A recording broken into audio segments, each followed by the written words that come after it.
Monsieur le témoin, je lis le transcript français, page 26, la cordelette, page 26 à la ligne 13, la cordelette, c'est une arme, mais la cordelette, tu peux tuer. C'est ce que vous venez de mentionner, c'est ça?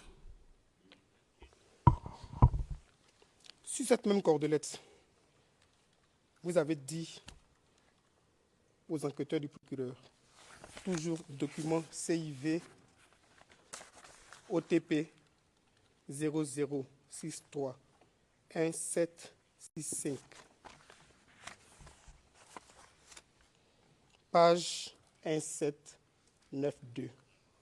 Vous dites à la ligne 976, à ma connaissance, les cordelettes ne tuent pas. Voici ce que vous avez dit aux enquêteurs du bureau du procureur. À ma connaissance, les cordelettes ne tuent pas. Pourquoi aujourd'hui vous venez dire ici que les cordelettes, c'est une arme qui peut tuer?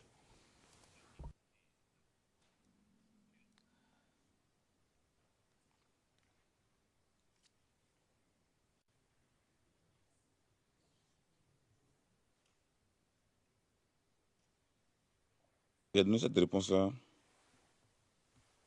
Comme je l'ai expliqué, la question, il m'avait été posé une question. Est-ce qu'il y a eu des morts? Ce sont les enquêteurs. Ils enquêtent sur les faits, ils n'enquêtent pas sur moi, ou bien ils enquêtent sur les faits. Il y a eu des marcheurs, peut-être ils ont eu vent de ce que nous avons tué des gens ce jour-là ou pas. Bon. Moi, ce que moi je sais, c'est que à ma connaissance, la cordelette ne tue pas parce que si on avait eu l'intention de tuer, ce n'est pas avec les cordelettes qu'on serait sorti. C'est une arme. Mais si on avait eu l'intention de tuer, pendant qu'on a des calages, ce n'est pas avec les cordelettes qu'on est sorti. Donc, si peut-être c'était le fait que quelqu'un leur aurait dit que nous avons tué des gens ce jour-là, au niveau de la Djamé, en connaissant la cordelette, c'est pas quelqu'un qui a l'intention de tuer, un soldat qui a l'intention de tuer, c'est pas avec une cordelette qui sort. Merci, monsieur le témoin. Je pense qu'on va avancer.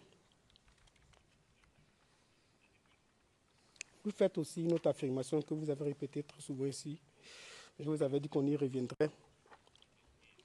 Vous le dites d'abord à la page 72 du transcrit officiel du 20 octobre 2016, à partir de la ligne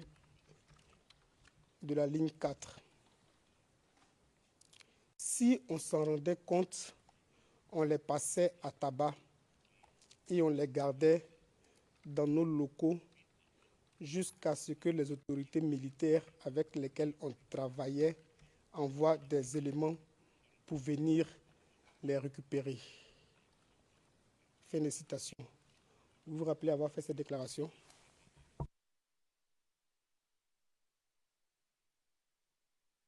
Oui.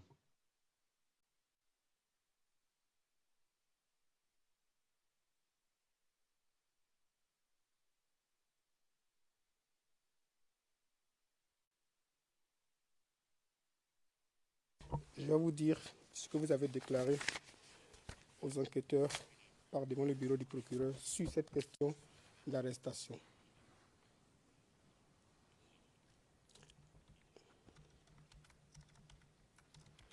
Je vais lire pour ne pas qu'il y ait des... j'ai su le courroux de mes adversaires. Je vais lire à partir de la page 1790. C'est toujours le document, excusez-moi. CIV OTP 0063 1790. C'est toujours le document, excusez-moi. CIV OTP 0063 1765. Page 1790. À partir de la ligne 891 qui les amenait à la police. Parce que c'était la police. la CRS, c'est là forcément. C'est la police qui doit envoyer les éléments à la police. Les gendarmes ne peuvent pas arrêter des gens pour les envoyer à la police directement comme ça. Ligne 895, l'intervieweur, est-ce qu'il y avait des éléments du GPP à la préfecture? Ligne 896, vous répondez non, non. Nous, on n'avait pas le droit d'arrêter. J'ai bien donné les deux missions qu'on avait.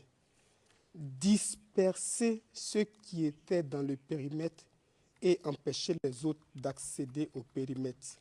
On n'avait pas d'ordre d'arrêter. On n'avait pas ce statut d'arrêter là.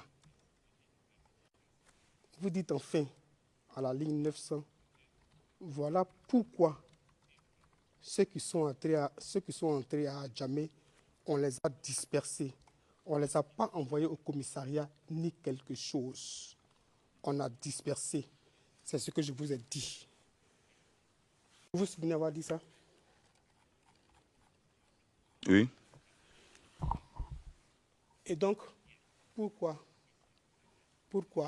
devant la Chambre, vous affirmez avoir arrêté des gens, les avoir détenus dans vos locaux, alors que, devant les enquêteurs du bureau du procureur, vous êtes formel pour dire que ce jour-là, vous n'avez arrêté personne et que ce n'était pas votre rôle?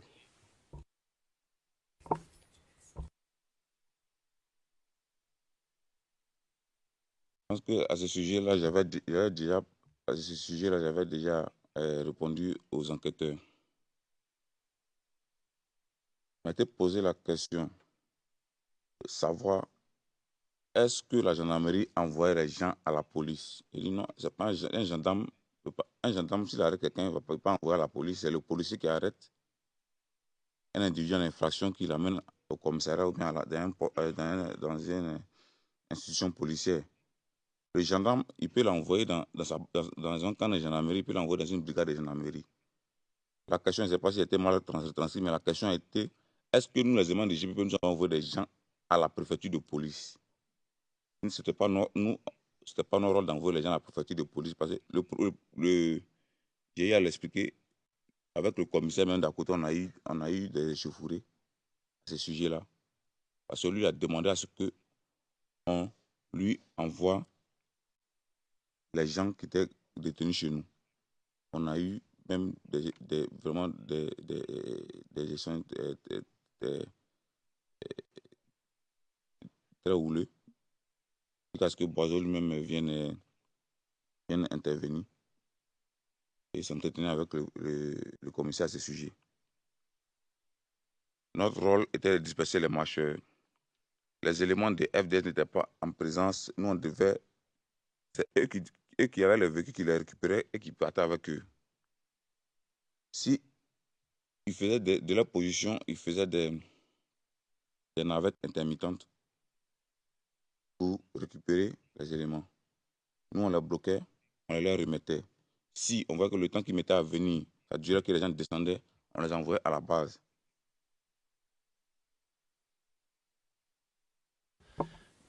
Your Honors. Monsieur McDonald, Monsieur le Président, Alors, une fois de plus, cela revient à une question d'équité, Monsieur le Président. Bon, je vois l'heure qu'il est. Peut-être que nous pourrions nous intéresser à ce sujet en l'absence du témoin, le Président. Le témoin peut quitter le prétoire, nous allons faire la pause, nous reviendrons après la pause et nous nous occuperons de ceci, nous réglerons ceci. Merci beaucoup. L'audience est levée.